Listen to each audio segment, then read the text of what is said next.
The ink dries, the keys slide across the desk, and the deal is done. You made one of the largest financial commitments of your adult life. Consider Jake and Marcus. They earn identical salaries and walk into the same dealership on the same day to look at the exact same $30,000 sedan. Jake signs a 36-month lease, $2,000 down, $299 a month. Marcus takes a 60-month loan, $3,000 down, $522 a month.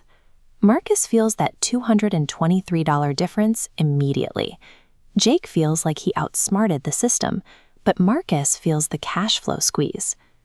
This focus on the monthly rate creates a distorted view of the car's actual cost.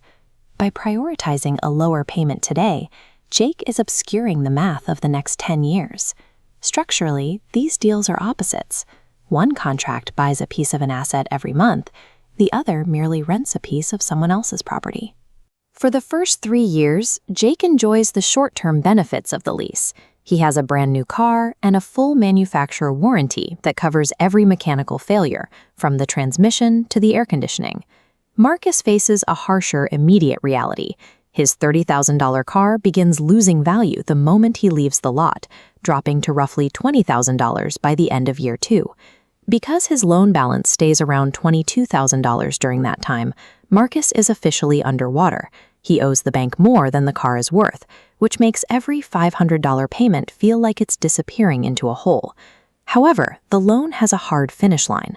Marcus is working towards an end date where the payments stop, while Jake is essentially on a conveyor belt. Once this lease ends, he has to start the cycle over to keep driving. This short-term comfort of the lease often hides a long-term wealth drain. The ease of the monthly payment masks the reality of a permanent rental cycle that never builds equity. When month 36 arrives, Jake has to decide: buy the car at a high residual price, walk away and find a new ride, or sign another lease. 80% of leasers choose the third option. Jake signs a new contract, pays another $2,000 at signing, and resets his payment counter to month 1. This is where hidden costs activate. Standard leases usually cap mileage at 12,000 miles a year, yet the average driver hits over 13,000. That overage triggers a penalty of 15 to 25 cents for every single extra mile. Then there's the wear and tear inspection. A small door ding or a stained seat, things a typical owner would ignore, become billable charges determined by the dealership standards, not yours. Even returning the car has a price. Dealerships often charge a disposition fee of $300 to $500 just for the administrative work of taking the car back. These deferred costs dismantle the perceived savings of the low monthly payment. The money Jake thought he was saving up front eventually reappears as a surprise bill at the dealership desk. Now look at Marcus at month 60. He makes his final payment, the bank releases the lien, and he officially holds the title. His monthly operating costs drop off a cliff. Aside from gas and insurance, the $500 he used to spend on the loan stays in his bank account. The downside is the loss of his safety net. With the manufacturer warranty now expired, every mechanical failure is Marcus's financial responsibility. For an average sedan, post-warranty maintenance generally runs between $1,200 and $1,800 a year. The challenge is the unpredictability.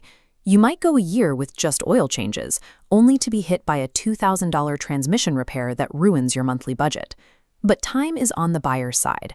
The aggressive depreciation curve from the first 3 years flattens out significantly after year 5, which preserves the remaining equity in the car.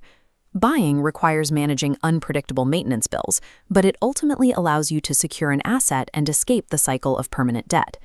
To see the true winner, we have to look at the cumulative math over a full 10-year horizon. In this decade, Jake has cycled through 3 different leases. When you add up the down payments, monthly checks, and end-of-lease fees, his total spend lands between $45,000 and $52,000. Despite spending $50,000, Jake owns nothing. He has 10 years of receipts and an empty driveway. Marcus spent $34,000 on his loan and roughly $14,000 on repairs. His total 10-year spend is between $44,000 and $48,000, but Marcus still has a car worth $4,000 to $6,000. When you net it out, the gap between the two is $15,000 to $25,000. Marcus spent less cash and ended up with thousands of dollars in equity. This is just one 10-year cycle. The average driver will repeat this process 4 or 5 times throughout their life. Normalizing a permanent car payment creates a 6-figure drain on your lifetime net worth that most people never even realize they're paying. While the math favors buying for most, specific scenarios change the equation. Self-employed individuals and business owners face a different set of rules. Because lease payments can often be deducted as a business expense, the tax savings can bridge the wealth gap and make leasing the mathematically superior choice. The math also shifts for high-end luxury or performance vehicles. On a car where a single brake job can cost $4,000, a lease functions as a form of repair insurance. It keeps the driver inside a permanent warranty window, eliminating the risk of catastrophic out-of-pocket costs. For these specific drivers, the higher monthly cost of a lease serves as a predictable premium for risk mitigation and tax efficiency. There is one theoretical way for a leaser to win. Take the $223 saved each month and invest it in the stock market. At an 8% return, that discipline could result in $30,000 of compounding growth over a decade, technically beating the buyer. In practice, most people simply spend that extra cash on lifestyle creep. Without the forced equity of a loan payment, the money tends to vanish into daily expenses. For the average person driving a standard, reliable sedan, those theoretical gains rarely materialize.